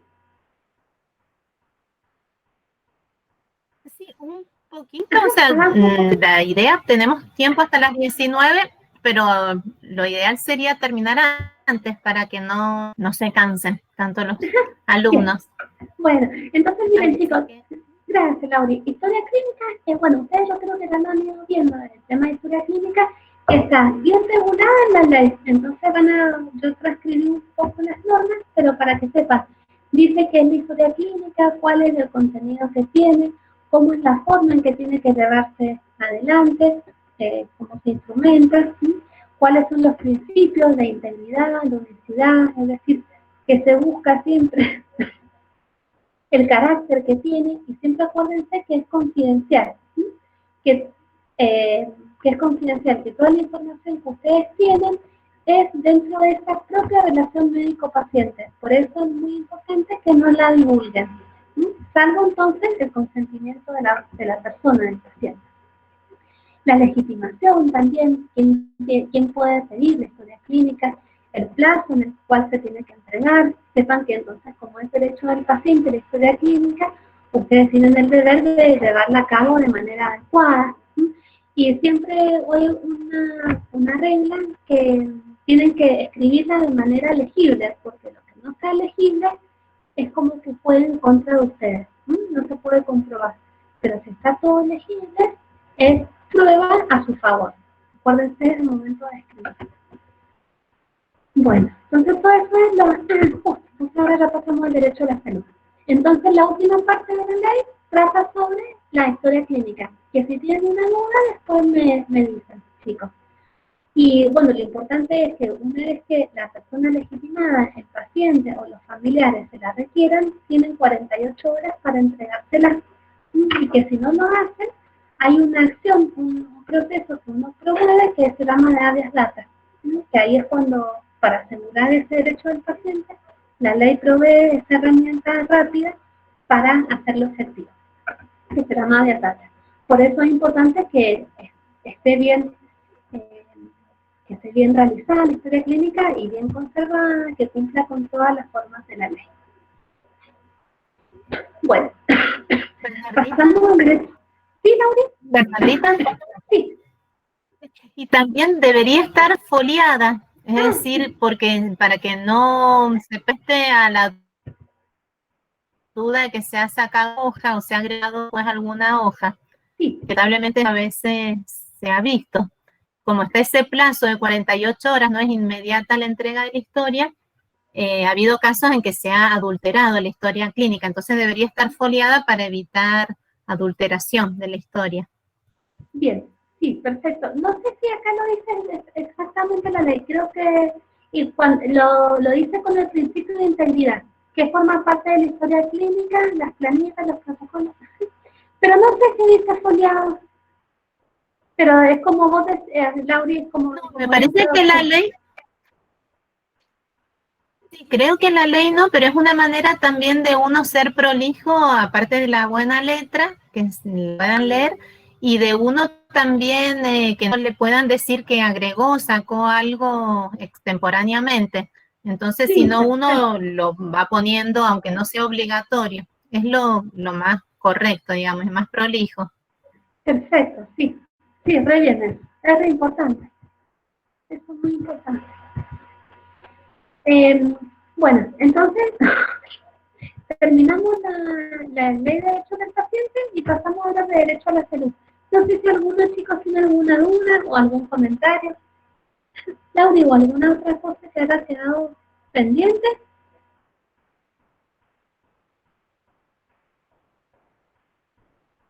No, por mi parte no, Bernie. Bueno, cualquier cosa después lo volvemos a ver. Y derecho a la salud, algo dijimos en la unidad 2, que hablábamos de bioética, técnica, ética, técnica y salud, que la salud es un derecho social, pero está bueno ahora complementarlo con esto que has agregado, Bernardita. Bueno, gracias. Chicos, entonces, bueno, cuando hablamos de derecho a la salud, bueno, es un derecho humano. ¿Por qué es un derecho humano? ¿Son todos derechos humanos? No. Derechos humanos son solamente aquellos que son imprescindibles para que el hombre se desarrolle como tal. Entonces, el derecho a la salud es una necesidad básica que tiene el hombre, que sin la cual no puede desarrollar su personalidad. Ahora bien, lo que es difícil distinguir es entre una verdadera necesidad y un simple deseo individual. ¿De dónde surge un poquito este problema y esta dificultad? Bueno, surge a partir, y ahí lo relacionamos con la unidad, de la definición de salud dada por la OMS. Bueno, en su momento, cuando vimos la unidad, la doctora les dijo que es una definición criticable porque es subjetiva, ¿sí? porque decía que la salud es el perfecto y completo estado de bienestar físico, psíquico y social, y no solo la ausencia de lesión o de enfermedad. Es decir, la principal crítica que decíamos era, si es el bienestar, ¿qué es bienestar? Una persona va a determinar lo que significa bienestar. Lo que es bienestar para mí, para otra persona puede no serlo. Este problema de que la salud está definida de un modo subjetivo, a partir de esa definición de la OMS, empiezan a surgir estas dificultades de poder distinguir cuál es una necesidad básica de un simple deseo individual. ¿Sí? Porque yo puedo no sentirme sano porque, como es una sensación, no siento ese bienestar, porque en realidad no tengo deseo de algo más. Entonces, si yo tengo ese deseo de algo más, no me siento sana. Y bueno, pero el derecho a la ahí empieza a surgir el conflicto. Entonces, el derecho a la salud es para hacer. El derecho a la salud lo que va a asegurar es que se cubra verdaderamente la necesidad. ¿Sí? No, es brindar una respuesta, una atención sanitaria, garantizar la prestación médica ante una necesidad objetiva, distinta de un simple deseo. Es decir, que el Estado tiene que tener medios para poder distinguir y satisfacer lo que es una verdadera necesidad por una cuestión de enfermedad de lo que es un simple deseo individual. Ahora lo vamos a ver un poquito más adelante y va a quedar más claro. Yo nada más necesito adelantar un poquito. Bueno, entonces tenemos que distinguir las verdaderas necesidades, que son las que fundamentan, las que en realidad hacen surgir los derechos sociales, como el derecho a la salud, del resto de las necesidades. Entonces, ¿cuáles son las necesidades básicas? Bueno, aquellas que son indispensables para llevar una vida digna, al punto de que quien no la tiene, no lleva una vida infrahumana, que le faltan los bienes mínimos exigibles. Además, las necesidades, las necesidades fundantes de los derechos sociales son necesidades objetivas, es decir, son privaciones que externan al sujeto. No es que son una privación que tiene la persona en su cabeza porque lo desea, sino que es una privación constatable. Cualquier persona puede darse de que le falta a esa persona esa condición. Por eso es que la constatación de esa privación, que es la necesidad, puede ser llevada a cabo por cualquier otra persona. Son necesidades generales. Sí. ¿Podría dar un ejemplo de lo anterior? Sí, a ver. Necesidades objetivas. Y, por ejemplo, podría decirse como una necesidad. Mira, una persona que vive en un ambiente muy humilde, que uno va a la casa y ve que le falta el agua potable, va a darse cuenta que hay una necesidad objetiva de tener agua potable. Distinto, por ejemplo, de una persona que va al consultorio y que te diga, no tengo necesidad de corregirme algún tema estético, porque a lo mejor eso va a ser más subjetivo, es decir, yo tengo la necesidad porque no me veo bien. ¿Sí? Entonces, eso lo va a poder apreciar esta sola persona, el tema estético, que le gustaría tener algo diferente. En cambio, la necesidad del agua potable va a ser objetiva. Cualquier persona que vaya se va a dar cuenta de que necesita tener agua potable para consumir. Ahí sí. Si fuese una privación, por ejemplo, en lo estético, en lugar de que se operara la nariz por estética, que sea funcional el problema, sigue siendo privación, o sea, sería objetiva porque hay una necesidad, pero no es externa al sujeto, o sea, que no entraría acá. Sí, me repetí, o sea, si es por una cuestión no de gusto, sino que por algo funcional, que lo requiere para que funcione bien el organismo. Claro, que son necesidades objetivas porque hay una necesidad, pero no sería externa al sujeto porque es propia del sujeto. No sé sí, me parece que te puedo entender. ¿Bernardita? Sí, Lauri.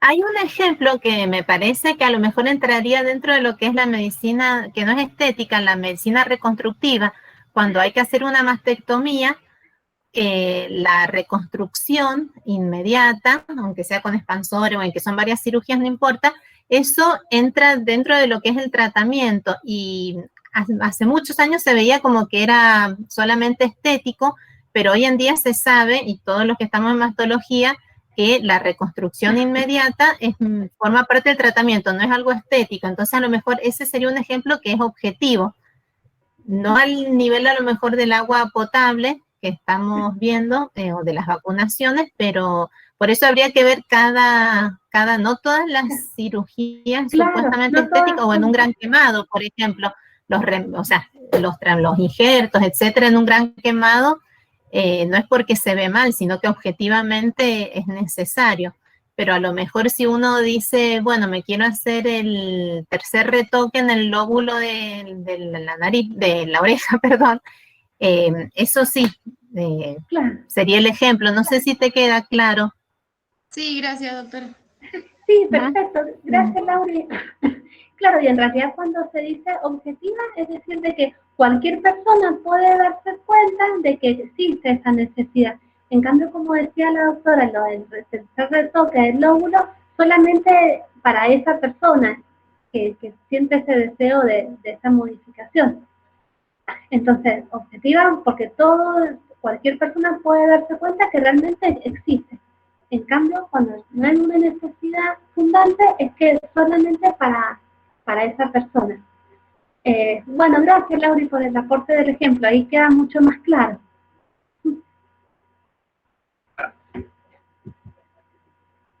Bueno, entonces, otras características son necesidades generalizables, en el sentido que se pueden extender a toda la población del planeta. Es decir, no solo de un determinado grupo de una persona, sino que son generales para todos, generalizables. Y también son necesidades históricas que están ligadas, bueno, a un determinado tiempo y lugar, y que por eso es que pueden ir variando.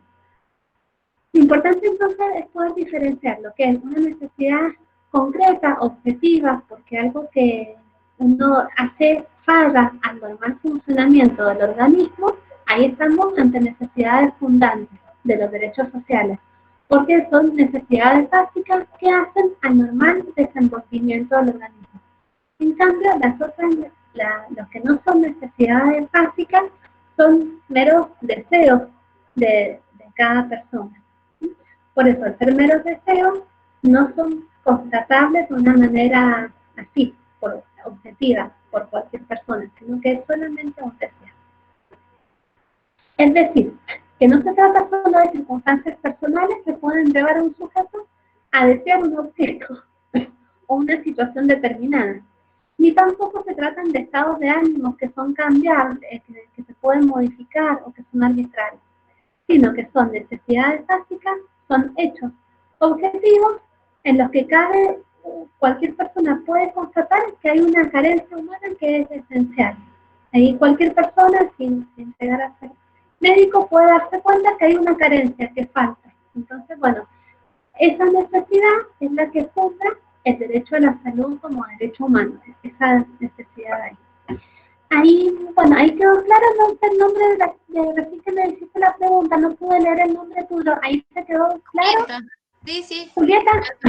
Sí. Bueno, de nada, Julia, avísame cualquier cosita. Entonces, bueno, pudiendo diferenciar lo que es una verdadera necesidad de un deseo individual, bueno, el derecho a la salud se encuentra reconocido de manera universales internacionales, muchísimos. ¿Por qué? Porque el derecho a la salud es un derecho humano. ¿En qué se fundamenta? Bueno, en la dignidad, esa dignidad intrínseca que decíamos, que por el solo hecho de ser persona, la dignidad ontológica, hace que se reconozca el valor de la persona por el solo hecho de serlo. Entonces, con ese fundamento de resguardar la dignidad, hay un montón de declaraciones universales que reconocen este derecho a la salud y que ponen en cabeza del Estado la obligación de satisfacerlo.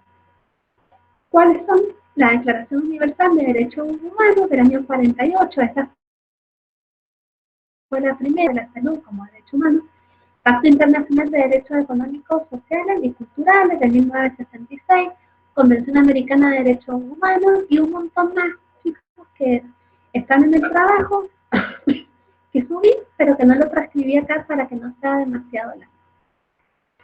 ¿Qué dicen algunos autores? Algunos dicen que, bueno, que en realidad mejor, en vez de decir derecho a la salud, sería más conveniente hablar de derecho a la protección de la salud.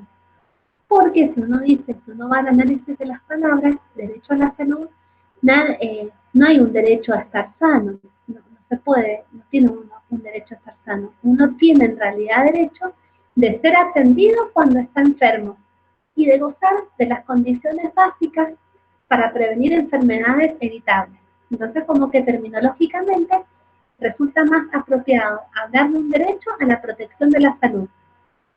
Esto proponen algunos autores.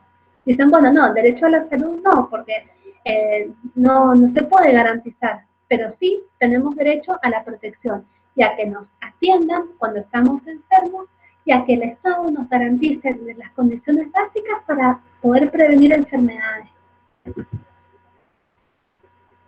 Bueno, ¿y qué hace el Estado? Como derecho social, el Estado tiene la obligación de dar determinadas prestaciones, ¿sí?, para proteger y para cuidar a los ciudadanos.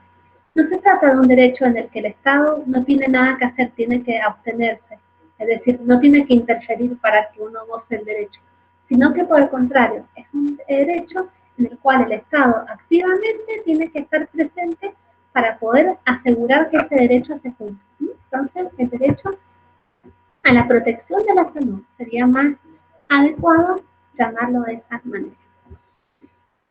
Derecho que tiene dos dimensiones, una individual y otra social. La individual tiene como contenido el derecho a lo que dijimos recién, a la atención sanitaria, a concurrir a un centro médico cuando uno tiene un problema de salud y ser atendido.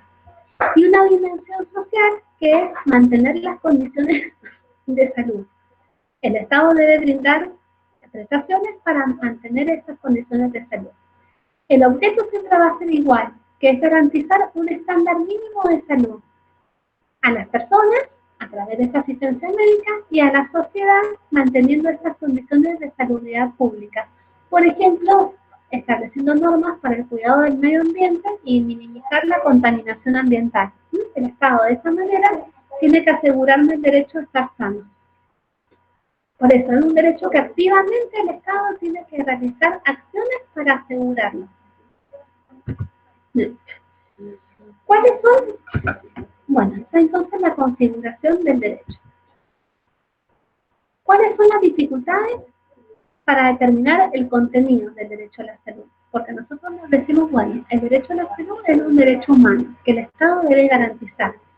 Pero ahora tenemos que decir, ¿cuál es el contenido? ¿Qué me tiene que garantizar a mí el Estado? ¿Qué prestaciones son las que me tiene que garantizar? Bueno, y acá lo que dijimos recién al principio cuando hicimos la introducción. Hay una primera dificultad en decir, bueno, ¿qué me tiene que garantizar el Estado? ¿Cuál es la prestación que me tiene que dar? Y es difícil concretarla. ¿Por qué? Por esta primera definición. Esta definición que dio la OMS de salud en el año 48, ¿no?, que es una definición tan amplia y tan dada que no puede el Estado determinar bien cuáles son las obligaciones que tiene.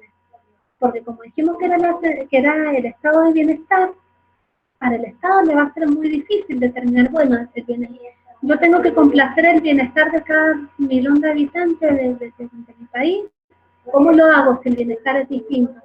Entonces, eso, si bien ha tenido una finalidad loable cuando la OMS estableció lo que es salud para poner la vara muy alta y poder asegurar de que todos tengan las prestaciones, si bien es loable que haya determinado de este modo garantizar las condiciones de salud, en la práctica es una dificultad para el Estado decir, bueno, concretamente, ¿qué prestación yo como Estado estoy obligado a darte? Pero ¿qué prestación va a hacer? Porque como es el estado de bienestar, bueno, ahí se produce la dificultad. Entonces, ¿cómo se ha intentado en el ámbito internacional resolver esta problemática surgida a partir de esta definición amplia de salud a través de una guía? Vieron que yo les dije que el derecho a la salud estaba reconocido en muchos instrumentos internacionales, entre ellos el Pacto Internacional de Derechos Económicos, Sociales y Culturales. Bueno, el derecho de salud reconocido en ese pacto tiene un organismo que es el que hace un organismo que sigue, que ese pacto, esas obligaciones y derechos que se establecen en cabeza de los estados para los particulares, hay un organismo que se encarga de verificar ese cumplimiento. Todas las obligaciones que contrae el Estado en esos pactos internacionales tiene que realmente cumplimentarlas. Bueno, ¿y quién se encarga de controlarlo? Un organismo específico de ese pacto. Entonces, como la vara alta, tan alta puesta por la OMS con la definición de salud, generó esta problemática de determinar cuál es el contenido del derecho a la salud, dijeron, bueno, vamos a ver cuál es la observación general, que es la número 14, bueno, a esa fue la que se acuda, la observación general que hace el comité, que sigue el cumplimiento de este pacto. Y se ha tomado a nivel internacional como parámetros para poder determinar esa observación. Van a ver que esa observación establece cuatro componentes básicos que el Estado debe asegurar para poder realmente garantizar el derecho a la salud. Mira, entonces dice, el organismo que aplica, que observa el cumplimiento del pacto, determina que son cuatro los componentes básicos que hacen al derecho a la salud como derecho esencial. Bueno, el Estado tiene que asegurar disponibilidad de la salud, primero. Es decir, supone que los ciudadanos tengan el derecho a que el Estado ponga a su disposición un número suficiente de establecimientos, bienes, servicios, programas y profesionales de la salud, y también de medicamentos esenciales, a fin de recibir la atención médica. Entonces, como Estado, concretamente, ¿cómo garantizo el derecho a la salud de mis habitantes? Bueno, primero, teniendo disponibilidad. Es decir, acá entra de nuevo el principio de subsidiariedad. ¿Vieron? Que el principio de subsidiariedad hace que el Estado permita la libre iniciativa de los particulares. Muy bien. Tiene que permitirlo para poder asegurarles esta disponibilidad de la salud, para que hagan centros, establecimientos suficientes para que todo ciudadano pueda tener un lugar, un establecimiento al cual recurrir. Entonces, por ejemplo, en un lugar alejado, no pueden no haber centros o salitas asistenciales en lugares remotos. O sea, no puede una persona tener que trasladarse 100 kilómetros para ser atendida. No. Por este principio de disponibilidad de la salud, es obligación del Estado realizar salitas de atención primaria para que las personas que habitan lejos tengan esta disponibilidad. ¿Sí? Entonces, bueno, Doctora. Sí. Ahí sería también, por ejemplo, me pasó en el trabajo práctico, ahí lo podría poner, por ejemplo, juntos, es un principio de justicia y de subsidiariedad, ¿o no? Porque todos tienen ese derecho. Claro, perfecto. El de justicia, sí, muy bien. El de justicia va a ser de que haya ese reparto equitativo de recursos, que a esa salita se le quite, se le dé todos los medicamentos que necesita. Muy bien. Muy bien el ejemplo. Igual, y eso me pasó como que encontré todos, los de subsidiariedad los puse todos, por ejemplo, con los de justicia, porque normalmente van de la mano, ¿o no? Claro, solo porque... estos casos... No, van de la mano, porque fíjate que cuando dijimos la bolita de los principios, podíamos hacer un paralelismo entre los principios de la bioética anglosajona y de la personalista. Entonces dijimos que el principio que tiene un contenido muy similar al de justicia de la bioética anglosajona es el de solidaridad y subsidiariedad. Perfecto, si lo pudiste hacer así, muy bien. Listo, gracias, doctora. Bueno, no, de nada, chicos.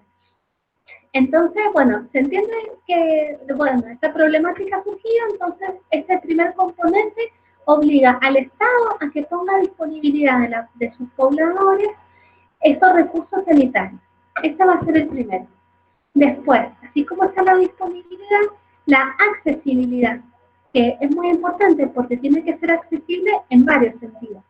Primero, en no discriminar por cuestiones religiosas o de o morales. Tampoco, también tiene que ser accesible desde el punto de vista físico. Tiene que haber rampas para personas con movilidad reducida, tiene que estar todo ese entorno accesible, ¿sí? Y también en el espacio, como dijimos recién, tiene que estar cercano a la población, no va a poder ser no puede el Estado poner una salita de atención a 150 kilómetros de habitantes ni que ellos no tengan cómo trasladarse. Entonces también tiene que ser física la accesibilidad.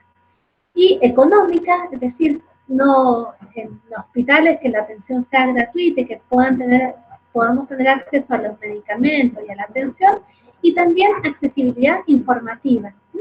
Que incluye el derecho a recibir y solicitar la información, como habíamos visto recién en la Ley de Derechos del Paciente. Vieron que la información es un punto importante a tener en cuenta. El tercer componente es la aceptabilidad de la salud. ¿En qué consiste? En que todos los establecimientos y servicios tienen que ser respetuosos con la ética médica, ¿sí? Y culturalmente apropiados. Tienen que, aceptabilidad de salud, tienen que entonces cumplir con la ética médica. Y la calidad, que supone también que deben ser apropiados desde el punto de vista científico y médico, y que tienen que ser de buena calidad. Que además implica, bueno, cuestiones como personal médico capacitado, que exista medicamentos, infraestructuras científicamente aprobadas, en buen estado de limpieza, con agua potable. Todos estos, entonces, son los componentes que el Estado debe asegurar al momento para efectivizar el derecho a la salud. Entonces dijimos, bueno, estas prestaciones son difíciles de determinar por el tema de salud, es subjetiva, este bienestar, pero por lo menos tiene que asegurar que en la prestación de salud se cumplan con estos 4 componentes. Esta es la pauta internacional, que bueno, que rige a toda la comunidad. En todos los países del mundo se aplica estos criterios, aunque sea, ese es el contenido mínimo. El Estado debe garantizar por lo menos esos 4 componentes. De ahí para arriba. Va a ser una cuestión también de capacidad económica de cada Estado. Para arriba. Pero eso va a ser lo mínimo, los componentes básicos. Después, de acuerdo a la capacidad económica de cada país, podrá ir asegurando otras prestaciones. Miren cuáles son las consecuencias. El autor de este artículo está citado en el que subimos. Ahí, creo que es Pedro Zabalera el que escribió este artículo. Bueno, ¿cuáles son entonces las consecuencias de la definición subjetiva? Hasta antes de que la OMS diera esta definición, la salud era algo bastante objetivo, porque se determinaba por parámetros biológicos, el buen funcionamiento o no del organismo. Entonces el médico, ¿cómo actuaba? De acuerdo a los patrones de atención y cuidado. Los patrones básicos de atención y cuidado, pero no pretendía satisfacer las demandas o cuáles eran todas las expectativas que tenía el paciente.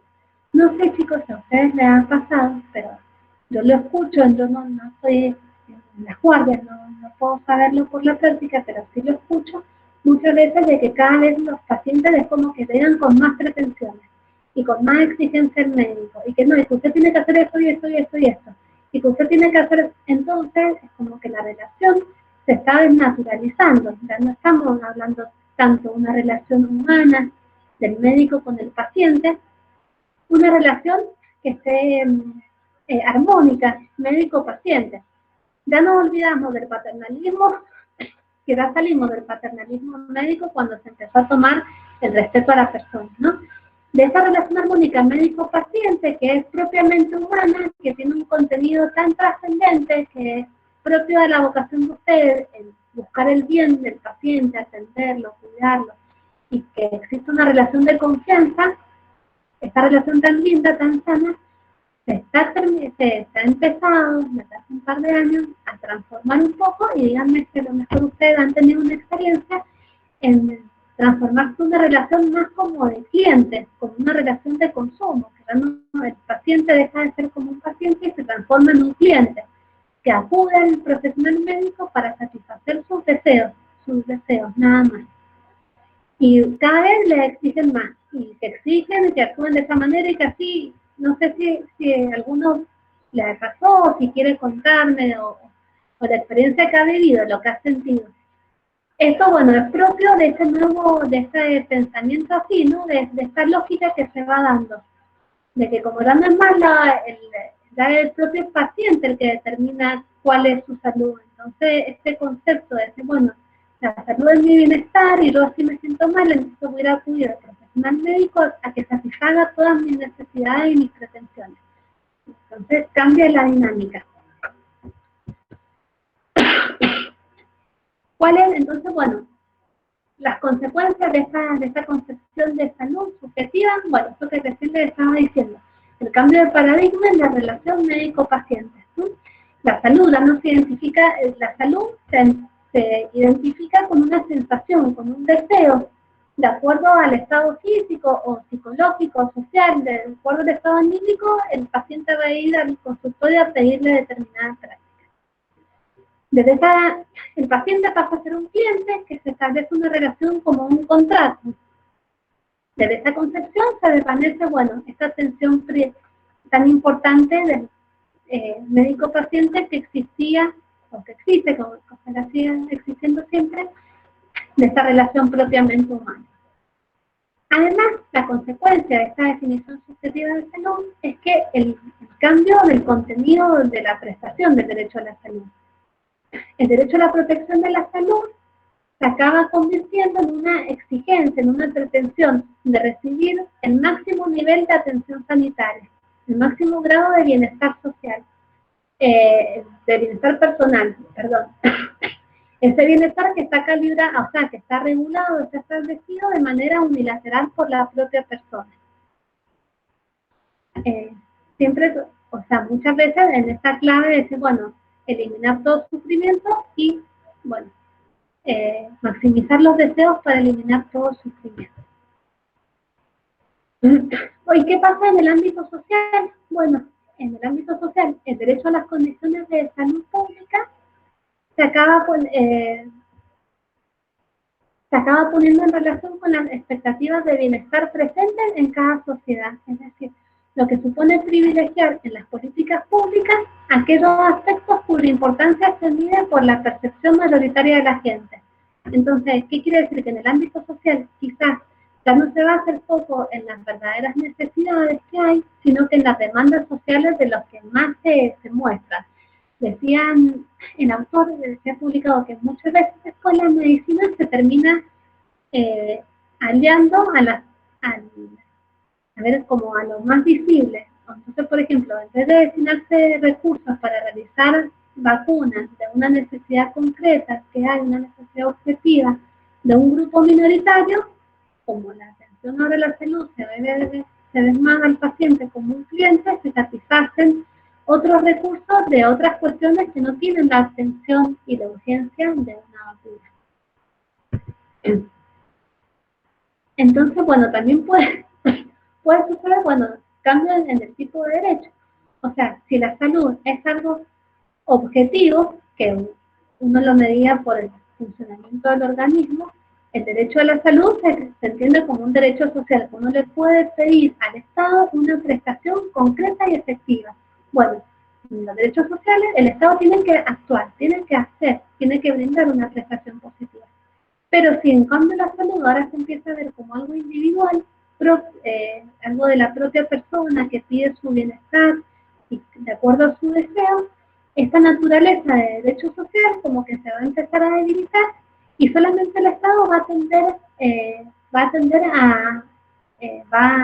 baja como la obligación del Estado para recibir solamente la urgencia.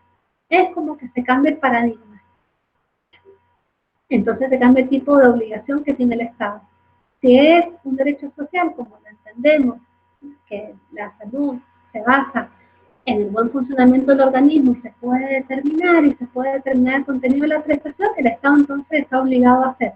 Pero si la salud es algo subjetivo, que cada persona lo establece de acuerdo a sus deseos, el Estado solamente la obligación va a ser atender la urgencia.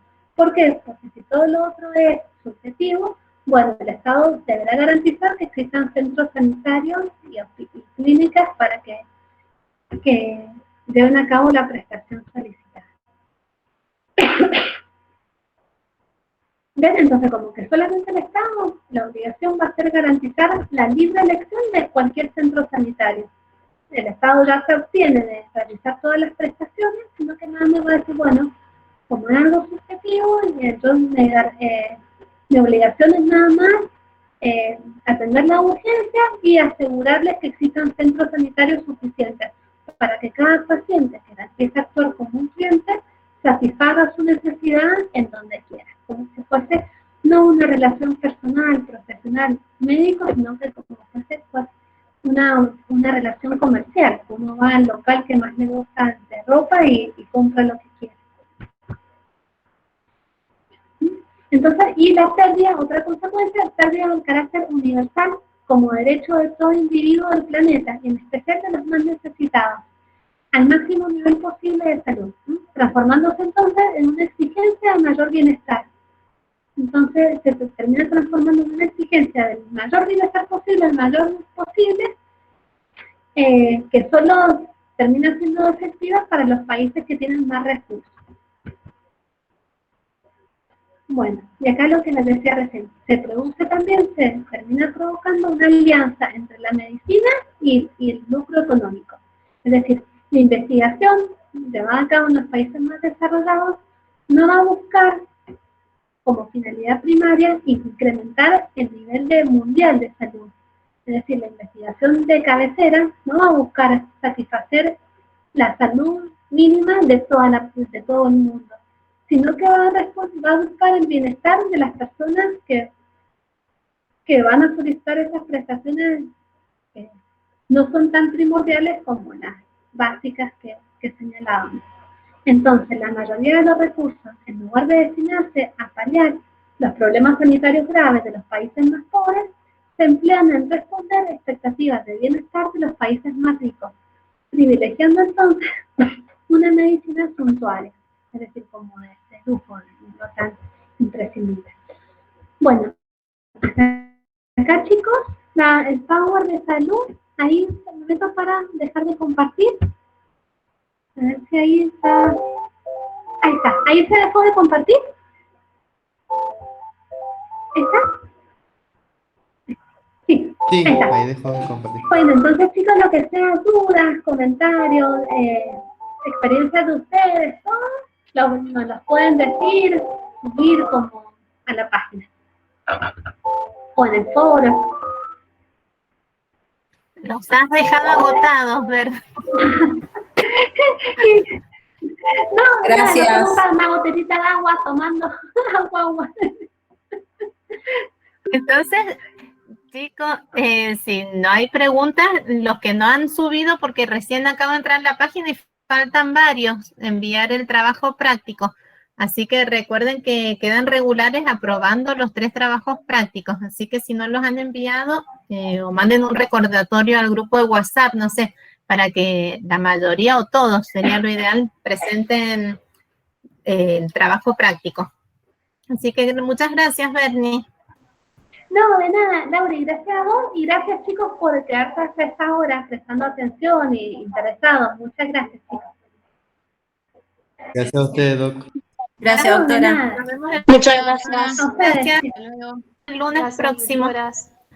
Acá pregunta Micaela Bernardita. De nada. Mira, Micaela pregunta, yo tengo una duda sobre el principio de subsidiariedad. ¿Solo tiene que ver con la materia salud o también con lo social? Y es que si se quiere la salud, o sea, es parte de la sociedad. No sé cómo te lo puedo responder, pero siempre es buscando el bien de la sociedad. Fíjate, son principios que están implicados, el de solidaridad y subsidiariedad.